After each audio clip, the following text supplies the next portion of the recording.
Hi friends, നമ്മൾ തൈര് സാദമാണ് തയ്യാറാക്കാൻ പോകുന്നത്. ഇപ്പോഴത്തെ വെയിലിന് നമുക്ക് തൈര് സാദമൊക്കെയാണ് കുട്ടികൾക്ക് കൊടുക്കാൻ ഏറ്റവും നല്ലത്. അപ്പോൾ വളരെ ഈസി ആയിട്ടുള്ള റെസിപ്പിയാണ്, എല്ലാവരും ട്രൈ ചെയ്ത് നോക്കണേ. ഇതേപോലെ ഒരു പാൻ എടുത്തിട്ട് അതിൽ ഞാൻ ഓയിലാണ് ഒഴിച്ചിട്ടുള്ളത്. ഇനി നമുക്ക് അതിലേക്ക് കടുക് ചേർത്ത് കൊടുക്കാം.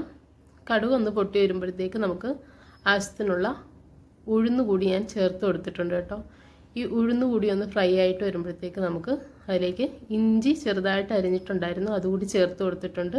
പിന്നെ ഒരു പച്ചമുളകാണ് ചേർത്ത് കൊടുത്തിട്ടുള്ളത്. ഇപ്പോൾ ഇവിടെ മോൾക്കൊക്കെ കൊടുക്കേണ്ടതുകൊണ്ട് അധികം എരി ചേർക്കാതാണ് ഞാൻ തയ്യാറാക്കുന്നത്. ഇനി ഞാൻ കറിവേപ്പില കൂടി ചേർത്ത് കൊടുത്തിട്ടുണ്ട്. അപ്പോൾ ഇനി ഞാൻ കുറച്ച് കാഷ്നട്ട്സും കൂടെ എടുത്തിട്ടുണ്ടായിരുന്നു, അതുകൂടി ചേർത്ത് കൊടുത്തിട്ടുണ്ട്.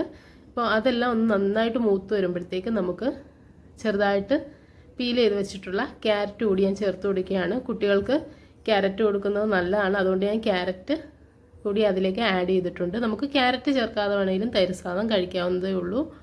അപ്പോൾ ഇനി നമ്മൾ അടുത്തതായിട്ട് നന്നായിട്ട് വേവിച്ച് വെച്ചിട്ടുള്ള ചോറ് കൂടി എടുത്തിട്ട് നന്നായിട്ട് തൈരും കൂടെ ചേർത്ത് നമുക്കൊന്ന് നന്നായിട്ട് സ്മാഷ് ചെയ്തെടുക്കണം. അപ്പോൾ നല്ല കട്ട തൈരാണ് നമ്മൾ എടുത്തിട്ടുള്ളത്. അതിലേക്ക് ഉപ്പ് കൂടി ചേർത്ത് കൊടുത്തിട്ടുണ്ട്. ഇനി നമ്മൾ ആ ഫ്രൈ ചെയ്ത് വെച്ചിട്ടുള്ള വെജിറ്റബിൾസും എല്ലാം കൂടി ചേർത്തിട്ടൊന്ന് നന്നായിട്ടൊന്ന് മിക്സ് ചെയ്തെടുക്കണം.